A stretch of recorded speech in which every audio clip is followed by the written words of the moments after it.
اردو کور کے معزز دوستو، اللہ رب العزت کی ذات بڑی ہی بے نیاز ہے، اور جب انسان اپنی حدود کو کراس کرنے لگتے ہیں تو اللہ تعالیٰ ان کے لیے کوئی نہ کوئی وارننگ ضرور دیتا ہے۔ اس وقت پوری دنیا میں مسلمان اور خاص طور پر مسلمان حکومتیں شدید بے حیائی، بے غیرتی اور بے ضمیری کا شکار ہیں۔ اگر ہمارے ساتھ نبی کریم صلی اللہ علیہ وآلہ وسلم کی دعا نہ ہوتی تو اب تک نہ جانے ہم پر کتنے ہی عذاب آ چکے ہوتے اور تمام کے تمام مسلمان صفحہ ہستی سے مٹ چکے ہوتے۔ اللہ کی جانب سے دی گئی اس ڈھیل کو ہم مسلمان بڑے ہی غلط اور ناجائز طریقے سے استعمال کر رہے ہیں اور اپنے یوم حساب کو بھول چکے ہیں۔ حال ہی میں متحدہ عرب امارات میں ایک ہندو مندر کا افتتاح کیا گیا ہے اور یہ کام بھی سرکاری سرپرستی میں ہو رہا ہے۔ اس سلسلے میں ہندوستان کے وزیر اعظم نریندر مودی کو بھی انوائٹ کیا گیا ہے، جس نے 14 فروری کو اس مندر کا افتتاح کرنا تھا۔ یہ ایک انتہائی گری ہوئی حرکت ہے اور اس کی واضح نشانی بھی متحدہ عرب امارات میں عذاب کی شکل میں نازل ہو چکی ہے۔ اللہ تعالیٰ کی جانب سے متحدہ عرب امارات میں ایسا عذاب نازل ہوا ہے جس نے وہاں کے تمام نظام کو درہم برہم کر کے رکھ دیا ہے اور لوگ بآواز بلند کلمہ طیبہ کا ورد کرتے ہوئے دیکھے جا سکتے ہیں۔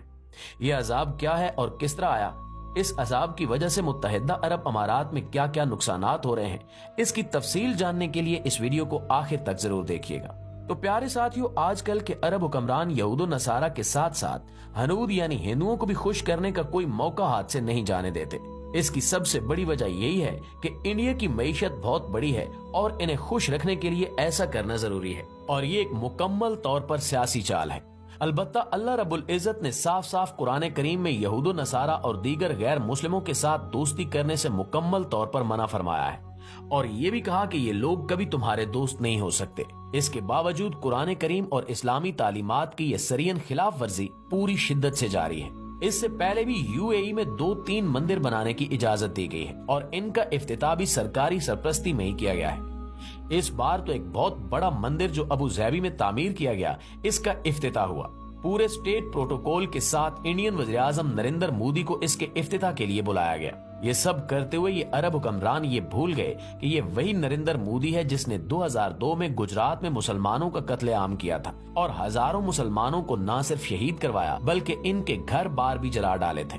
یہ شخص ایک انتہائی متشدد اور سطحی سوچ کا ہندو ہے جو پوری دنیا پہ ہندو راج کے خواب دیکھتا ہے۔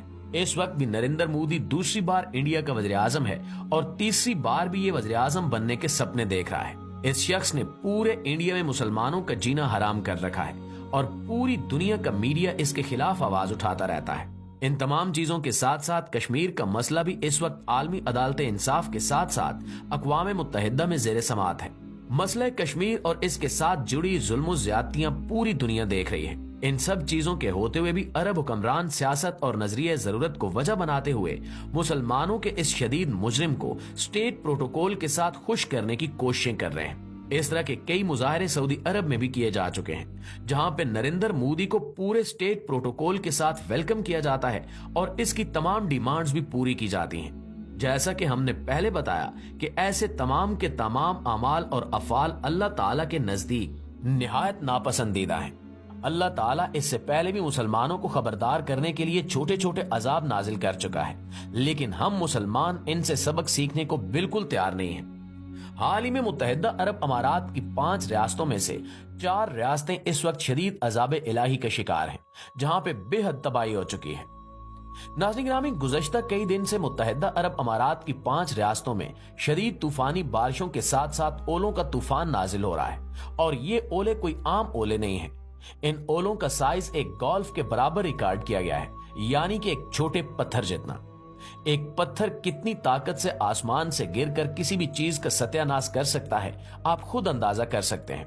صرف یہی نہیں بلکہ جو طوفان پچھلے 4-5 روز سے جاری ہے اور دبئی کی 5 میں سے 4 بڑی ریاستیں Abu Dhabi, Ras Al Khaimah, Sharjah اور فجیرہ مکمل طور پر سیلابی پانی، اولوں کے ڈھیر اور ان سے ہونے والے نقصانات سے گھٹنوں گھٹنوں ڈوب چکی ہیں۔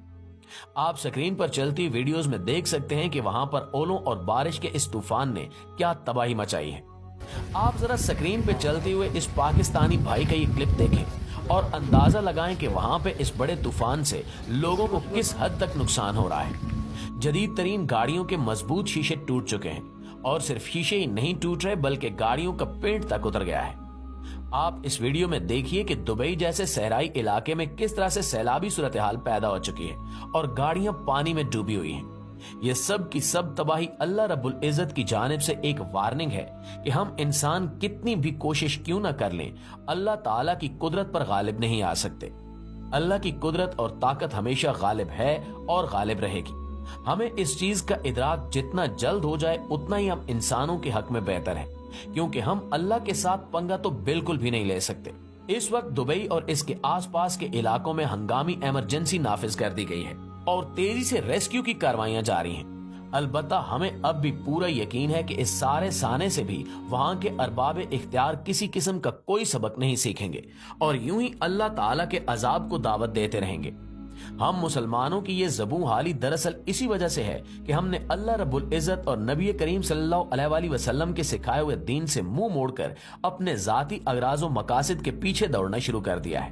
دین کی مکمل پیروی میں ہی بھلائی ہے، یہ ہم بھول چکے ہیں۔ حیرت کی بات یہ ہے کہ مودی ایودھیا کی بابری مسجد توڑ کر وہاں پر مندر بنا رہا ہے اور ہم مسلمان اسے اپنے ملک میں مندر بنا کر گفٹ کر رہے ہیں۔ اس عرب سرزمین پر جہاں کے بارے میں نبی کریم صلی اللہ علیہ وآلہ وسلم کا واضح ارشاد ہے کہ یہاں پہ کسی غیر مسلم کی کوئی جگہ نہیں ہے۔ خاص طور پر یہودیوں کے بارے میں نبی کریم صلی اللہ علیہ وآلہ وسلم نے ارشاد فرمایا تھا کہ جزیرہ نما عرب میں کوئی یہودی باقی نہ رہنے پائے۔ آج اسی جزیرہ نما عرب میں اسرائیل کی ریاست بھی قائم ہے اور مسلمان ممالک بھی اس کی زیادتیوں پہ چپ کر کے بیٹھے ہیں۔ ہمارے دشمن ہماری آنکھوں کے سامنے ہماری مسجدوں کو مسمار کرتے ہیں اور ان کی جگہ پر اپنی عبادت گاہیں بنا کر اللہ تعالیٰ کے گھر کی جگہ مورتیاں سجا دیتے ہیں اور ہمارے کانوں پر جوں تک نہیں رینگتی۔ ہماری غیرت ایمانی کو جوش بھی نہیں آتا اور ہم سیاست اور مفاہمت کے نام پر اپنے اور ان اللہ کے دشمنوں کو خوش کرنے کی کوششوں میں لگے ہوئے ہیں۔ اللہ نے قرآن کریم میں واضح ارشاد فرمایا کہ یہ مشرکین کبھی بھی تم مسلمانوں کے دوست نہیں ہو سکتے، بلکہ یہ ہمیشہ دوستی کا جھانسا دیتے ہیں اور پیٹھ پیچھے وار کرتے ہیں۔ اس وقت انڈیا اپنا اثر و رسوخ عرب ممالک میں بہت حد تک پھیلا چکا ہے۔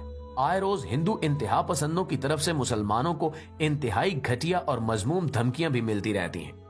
انڈیا میں مسلمانوں کی جان، مال، عزت اور عبادت تک محفوظ نہیں ہے اور وہ دن بھی دور نہیں کہ جب ہماری اسی بے حسی اور بے غیرتی کی وجہ سے ان کافر ملکوں میں مسلمانوں کو اپنا دین اور ایمان چھپا کر انہی مشرکین کا دین بھی اپنانا پڑ جائے گا۔ اور یہ کوئی بڑی بات نہیں ہے، بلکہ یہ سب پہلے بھی تاریخ میں ہو چکا ہے۔ جب اندلس پر قبضہ ہوا تو وہاں پہ رہنے والے مسلمانوں کو جان بچانے کے لیے عیسائی مذہب میں آنا پڑا تھا۔ ہماری وہ یادیں اندلس میں آج بھی ہماری بربادیوں کا نوحہ بن کر موجود ہیں۔ اس کے باوجود ہم تاریخ سے کوئی سبق نہیں سیکھتے، اور تاریخ سے سبق سیکھنا بھی کیوں ہے جب ہمارے پاس ہمارے دین میں واضح احکامات موجود ہیں۔ اللہ کریم سے دعا ہے کہ وہ ہم مسلمانوں کو غیرت ایمانی عطا فرمائے اور ہم اللہ رب العزت کے اس دین کے صحیح معنوں میں علم بردار بن سکیں۔ آمین ثم آمین۔